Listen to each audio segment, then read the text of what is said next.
Today's top story from the perspective of someone who's there. You are looking live. This just in. Not my beat.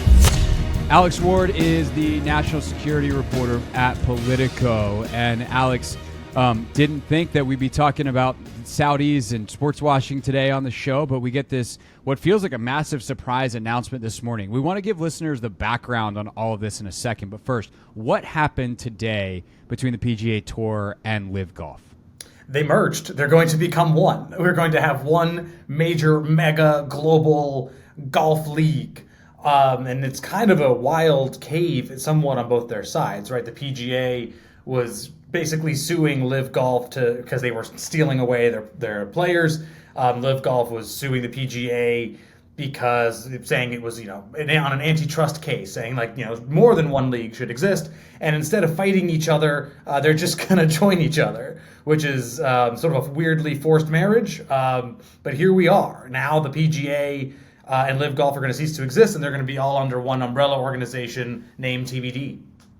So in sports history, this is not totally unprecedented in that, like, the NBA and the ABA merged, the NFL and the AFL merged. But in those cases, we're not talking about a foreign wealth fund funding one of the sides. We're talking about, just American team ownership and, league ideas. And in some ways, this is most similar to the NBA ABA merger, where the 3-point line and like some of the dunk contests and stuff comes over into the NBA and makes the game better. But that's just looking at it from like the golf/basketball side. LIV Golf is it wholly unique in the global sports stage with how it's funded and how it exists, or are there other leagues in the world that also are reliant on a foreign wealth fund, and then we can get into sports washing and what it is and why it exists? Yeah, look, there are leagues that do have government support, right? It's not like the Premier League gets some money from the government in England, the soccer league there, and some others. So it's not like completely out of the realm that there's a sovereign wealth fund or a government-connected fund to help a sports league. But are there any where it's a foreign government, right? England supporting the English Premier League is one thing, but Saudi in a mostly American golf league, that's different? As far as I understand it, maybe oddly, the only thing I can sort of think of is how we have Canadian teams and like American sports leagues. Right. But like... the Raptors. Right. Or Monaco, the soccer team playing in the French league, because why would it? Soccer league is why? But basically...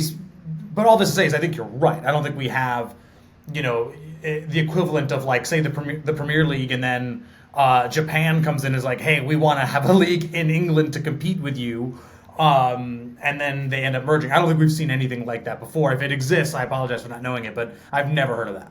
Okay, and that gets into why the Saudis want to do this, which is your absolute area of expertise. Alex Ward from Politico is with us. Why do the Saudis want to get into sports? So I think if I may just take a quick backstory here to get to this. Sure. So the Saudis for decades, really, their entire relationship with the United States has been based on basically oil for security, right?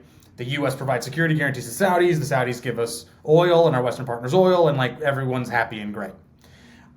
That started to change after the U.S. had its own energy boom, right? We didn't need the Saudis as much for oil anymore, and so that started to break down. Cut to Saudi Arabia is the likely culprit behind the murder of Jamal Khashoggi, the U.S. resident and journalist for the Washington Post. Then everyone freaks out about Saudi Arabia. The focus on its human rights abuses grows, and that's sort of what it's known for. That's its brand. Crown Prince Mohammed bin Salman, the young de facto leader of the country, does not like that brand. What he wants is for Saudi Arabia to be a nation known for technology, for scientific research, for sports, for a bunch of other things other than human rights abuses and the killings of journalists. So, for that reason, the easiest way to do that in sort of the minds of the public is to go through sports. This is where we get to the term that you mentioned earlier, sports washing. So what are they doing? Through this sovereign wealth fund, which is not directly owned by MBS, as the Crown Prince is known, but he's very heavily involved. They are funding Premier League soccer teams, including Newcastle United. They are the owners of that. LIV Golf in the United States, offering to purchase and fund stadiums in foreign governments in exchange for hosting for votes to host the World Cup, et cetera, et cetera, et cetera. Like, they're just literally using it as a fund around the world to gain more, to move towards the center of global sports, and therefore towards the center of a public consciousness. So when the first thing you think of Saudi Arabia isn't like kill Khashoggi, human rights abuses, it's, oh yeah, they're the sports people. And if they have success, say the 2030 World Cup, which they want to host, is a success, or Newcastle United does well in the Champions League, or wins the Premier League, or whatever, then that is the connection you're supposed to make. That's what they want you to make. So, simple, but feels like important follow-up.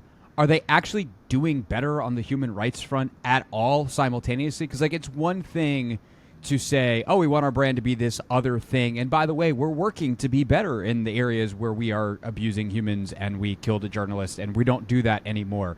Are they simultaneously actually fixing the problems as well as trying to do a branding exercise? Or is it completely to distract from the ongoing human rights abuses and fact that they would absolutely do the exact same thing to a journalist like Jamal Khashoggi, a dissident, again? I mean, famous last words. I think the Khashoggi thing was probably like sort of as far as they pushed it, and they got significant pushback. But let's be clear, the Saudis are still a major abuser of human rights on the world stage, attacking dissidents that are abroad, of course, jailing journalists at home, making women's lives miserable, et cetera, et cetera.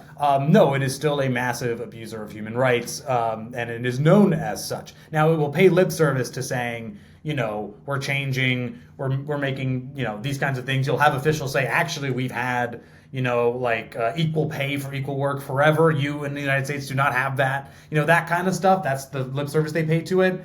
But, that's not where you want to be, right? I mean, if you're a reporter, you can't really do what you want to do. It's a repressive monarchy. For Saudi Arabia, the 12th century is too soon. It's like, this is why going through sports and seeming like a vibrant modern economy with, these exciting sports leagues under their belt, like that is supposed to really just turn your attention away. Alex Ward, a national security reporter for Politico, is with us here on the Hoffman Show. I was about to ask you why sports, but I'll ask you this instead. Is it only sports? Are they doing similar things in technology sectors in other places, and I'm just paying attention to sports because I'm a sports guy? Or is there other stuff happening in this let's call it marketing effort that Saudi Arabia is making that it obviously has sports as a massive part of it? Yeah, it's trying to build futuristic cities. It's trying to be it's hosting technology conferences. It's making inroads with, organizations here in the U.S. so to bring companies over with sort of think tanks, that kind of thing. It's not just sports, right? It's not all the eggs are in that basket, but it's by far its biggest bet, really. I mean, in terms of a PR campaign, I think in terms of the technology stuff, that's its biggest PR campaign within governments, right? When Biden, and I was there with him, went to Saudi Arabia last year for the famous fist bump, among the things they discussed was 5G, 6G, cyber, future tech stuff. That's when you listen to Biden and the U.S. officials, they were like, yeah, okay, we didn't maybe get the oil deal we wanted, but look at all this list of things we're doing. And for the Saudis, A-okay, right? Because that's where they want governments to focus, that the Saudis are interested in these kinds of things. But of course on sports, my God, I mean, if you can have the Saudi Pro League, the Saudi Soccer League, and have Cristiano Ronaldo, Lionel Messi, and Karim Benzema all play there at the same time, don't tell me that's not sort of one of the first things you think of when you think of Saudi Arabia. That's precisely what they want. So that actually does lead to a really interesting question, because when I think of LIV Golf, I think of sports washing and think of all the terrible things that they've done. Same thing, I think of Cristiano Ronaldo as a shill who sold out because he could make a bunch of money and, demeans himself and what he still is as a player. Messi, same thing. Benzema, same thing. They could be competing for Champions League titles, and instead they're taking hundreds of millions of dollars. And okay, they get the hundreds of millions of dollars, but at what cost? And by the way, you're very, very rich. You could make $80 million or whatever it is in playing for PSG, which, by the way, is also owned by a Middle Eastern monarch, or another team that's not. So I guess the long-winded wind-up to ask, is this actually working? Because I feel for Qatar in the 2022 World Cup, it actually put a brighter light on them and their abuses than if they had just stayed quiet behind the scenes. But for Saudi Arabia, with what they've done so far with LIV, with recruiting some of these mega soccer stars, with Newcastle, is it working? I could imagine that it will. And look, by the way, just in a weird fairness to like the Benzemas of the world. Yeah. Like, he's going to make what, $430 million over 2 years. Like, that's not just money. That's money. Yeah. Right. 100%. So I mean, granted, they offer Tiger Woods $1 billion, and like that's about the only number that can get Tiger Woods' attention. For sure. So like, I agree with you. Yes, you can make and live a very comfortable life doing anything else. But like, who among us, right? Then now we're in that sort of joke of like, what kind of person are you? Depends on how much money, right? Is it working? I mean, look, I think constantly of that scene, the scenes outside of St. James Park, Newcastle United, when it was announced that the Saudi fund bought them. I mean, the fans stormed the stadium. People were wearing masks of MBS, right, and celebrating. Is that an isolated incident? Perhaps, because of course this is a team that was struggling a really long time. Now they just made the Champions League, right? So you could understand why a fandom that had been sort of yearning for success would sort of take anything. But I've heard very little from the Newcastle family being like, well, we wish we had gotten here a different way, but like here we are. Nothing about that, right? You haven't heard the British government really do much, even though in theory they're supposed to be investigating, Saudi involvement. I mean, it's a shortcut for them. And so I think on the politics side, and some of these early moments, it is working. And I think it takes time, right? The Khashoggi thing is still only a few years ago. MBS still hasn't had like his big showpiece. I think a 2030 World Cup could be that.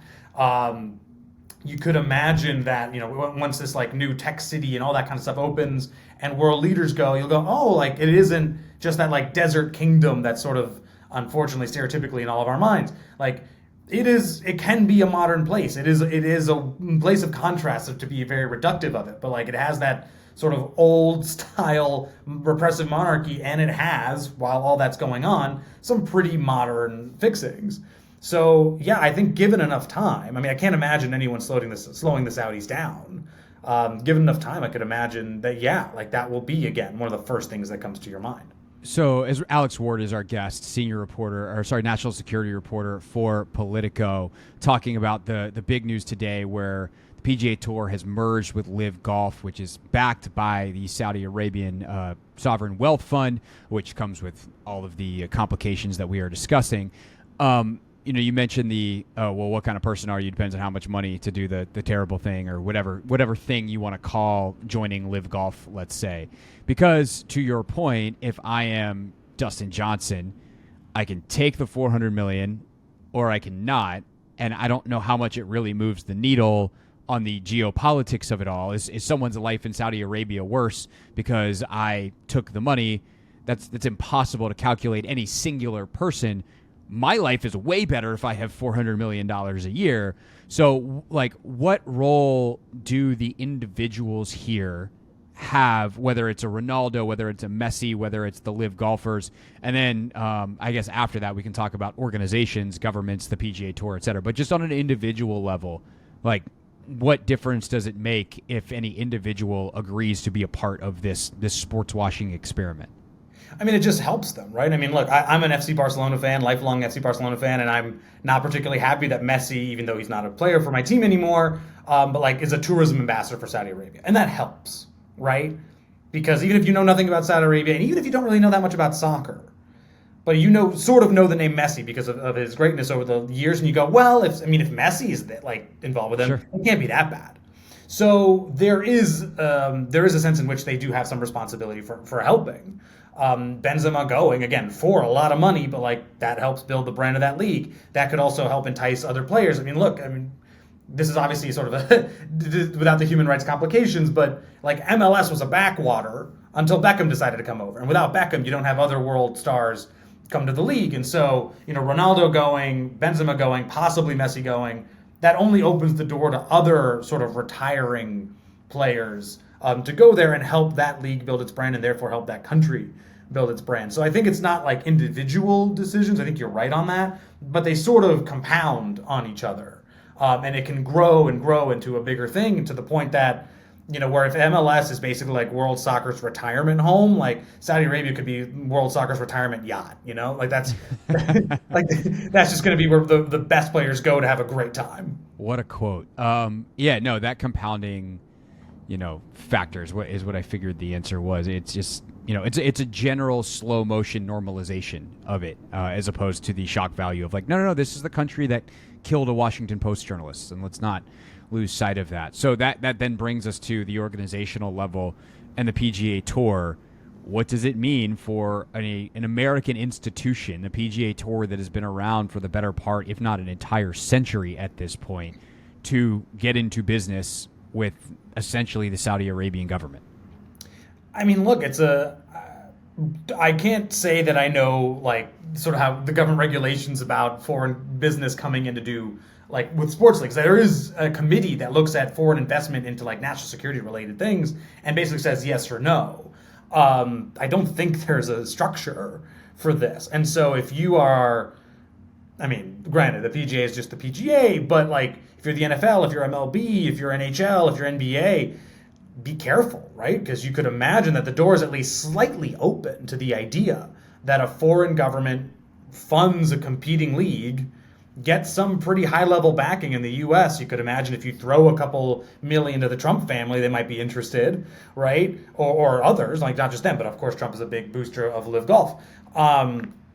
You could imagine that then that causes a problem. You could have some players decide to go to the other, et cetera, et cetera. Like you could see this playbook play out again and again and again. Now, it feels like maybe PGA was ripe for the picking to a certain extent, right? It wasn't as big as the other leagues. It had a whole bunch of problems.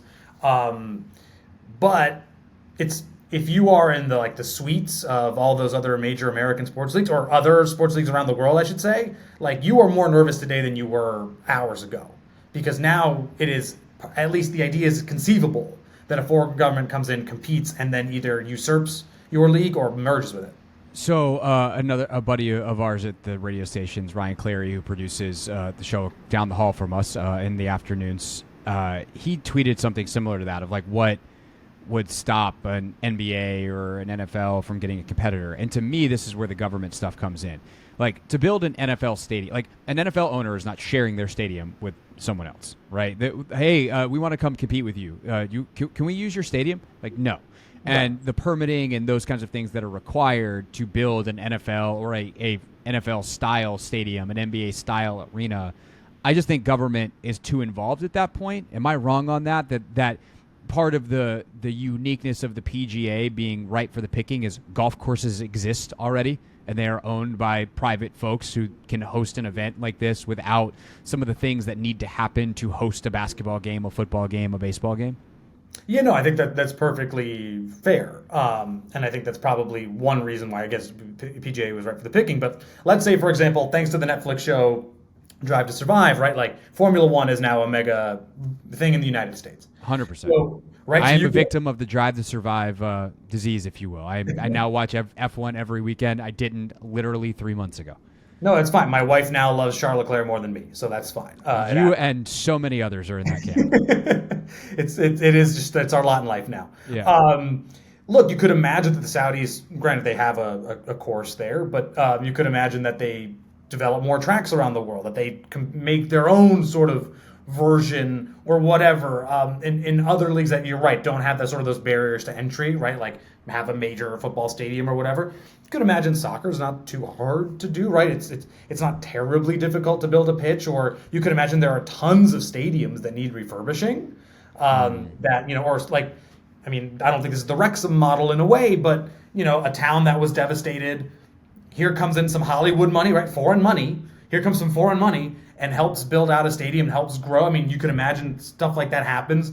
And they maybe do that in parallel. And so we'll refurbish your stadium, we'll help your team, but can you be one of the founding teams of the LIV Soccer League or whatever, right?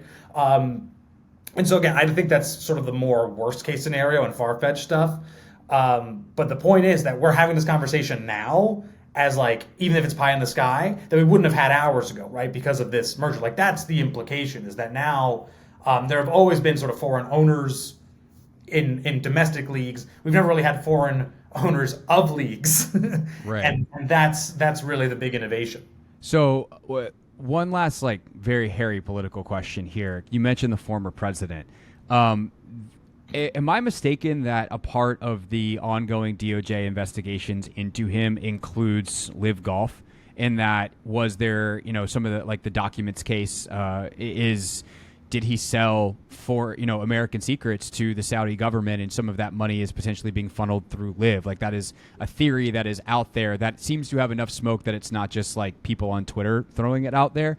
And obviously we know that his son-in-law, former senior advisor to the president, Jared Kushner, got $2 billion from the Saudis to go to his investment fund. So there's a lot of ties there.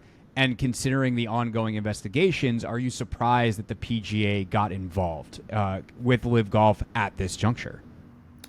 Look, I mean, you're right. There's all this sort of smoke flying around LIV Golf. You don't have to dig too far into just the Trump record to realize that he was very supportive of the Saudis. He was I think it was his first trip to go to Saudi Arabia, or at least the Middle East, in that region. He, after Khashoggi was murdered, he basically was like, look, I'm not going to stop the Saudis from pouring billions of dollars into the American economy over this. That he was very transparent about what he was up to, and of course that also had to do with the Kushner-MBS relationship, et cetera, et cetera. The PGA, I mean, I'm not surprised for the reason of I've really never seen businesses care about politics too much, and they care sort of in the abstract if it hurts their bottom line, but is the bottom line going to be hurt by this? Maybe there are some people who, really don't like Trump a lot and might not tune in anymore. Okay, fine. Yeah, I'm going to say the Venn diagram of that and golf fans was probably not super high demographically. Right. So, I think if you're thinking just the bottom line here, it probably makes a lot of sense. My pet theory, and I have no evidence of this, I admit purely that I'm speculating. My pet theory here is that the PGA just knew it was going to be outmatched in the courts. Not necessarily on the merits, but on the money. Right, the PGA is a multi-billion-dollar company. Don't get me wrong; they have a ton of stuff. But you're going to go up against the Saudi Public Investment Fund, right, or up against the riches of the kingdom? No way. You couldn't win. So if that is just sort of based on a future case that just requires money, investment. So I think in this case, you just if you can't beat them, you join them, and I think that's sort of what happened here. Is the PGA going to lose a lot of viewers? I don't think so. You could even argue now that you sort of get Phil Mickelson back, et cetera, it's going to do even better. Sure. So, no, 100%. My question was, I guess, more on a liability side. That was kind of what I was thinking of. Is hey, this is a part of a giant DOJ investigation that's going to have a ton of scrutiny and could be a fairly key cog in it. Do you want to expose yourself as being aligned with those people, or becoming essentially those people with the merger? And I just didn't know, at this point, obviously it's also under investigation. We do not know the depth of the ties and all those kinds of things, because that's what's being investigated and that's how investigations work. But I thought it was, considering that has been a point of discussion, and that seems to be getting a little bit louder in the discussion for those following the investigations and the reporting on them, I think it is an interesting time for this to come together for the PGA and for LIV. No question. And if the PGA is smart, I assume they're smarter than I am. I'm sure there's a clause in there that's if something comes out, we can X this deal. And you could even imagine the fact that we don't even have a name for this thing yet. Yeah. You could imagine that they might be waiting, and there's all this news about the DOJ investigations, et cetera, sort of ending-ish soon. Yeah. So maybe they're just we're going to merge, and then we're going to keep quiet, and they're going to wait for a while. But who knows? Definitely. I truly don't know. Last question for Alex Ward, a national security reporter at Politico. National security-wise, is there any concern? How does this change the security thoughts? I don't even know the best way to formulate this question, but you now have a Saudi heavy investment / control over this major American institution. There's leverage questions. There's all that kind of stuff. But these are private American citizens, et cetera. Not even all American. There's international golfers, obviously, all over the PGA. Are there any American national security concerns here, or is it just kind of the general sports washing and things that we've talked about Saudi Arabia that is going to give them more leeway to do the things that they want in the world and within their own country? I think that I'm not worried at this moment for the safety of the golfers. I'm not worried about sort of anything else. I think if you are looking sort of the national security angle, you could imagine, and now I'm just speaking sort of hypothetically here, but you could imagine a situation in which a future administration doesn't necessarily want as close a ties with the Saudis, right? There are some on the Republican end, but most on the Democratic end, who don't want that. And then you could sort of see, again, if this sports washing thing works out, the public be like, wait, I like those guys, right? I've been to their golf tournaments. I've seen Newcastle play. I went to the World Cup. Like, why are we? And so then it makes it harder if the public is against it to see like a U.S. administration who wants to lower ties to do so. I think that's a very, very, very, very, very minimal possibility, because also at the end of the day, how often are you like really checking on the status of U.S.-Saudi relations? Sure. I'm not worried in terms of the national security aspect, but I do think in terms of, again, like the diplomatic aspect, that could play out down the line, but I think that's a very minimal possibility. Right, and to underscore the point, things that are happening within Saudi Arabia to their own citizens, et cetera, like that's also the point here. The human rights abuses being covered up is why this is happening, and the more successful they are, the more they get away with. So I think that's worth mentioning on the way out. Alex, this was great. Thank you so much for your insight, for your information, and as this continues to play out, hopefully we can have you back, and apparently we just have you back to talk soccer and F1. Anytime you want. Hey, this is DA, and you're listening to The Hoffman Show on the Team 980 and the Odyssey app.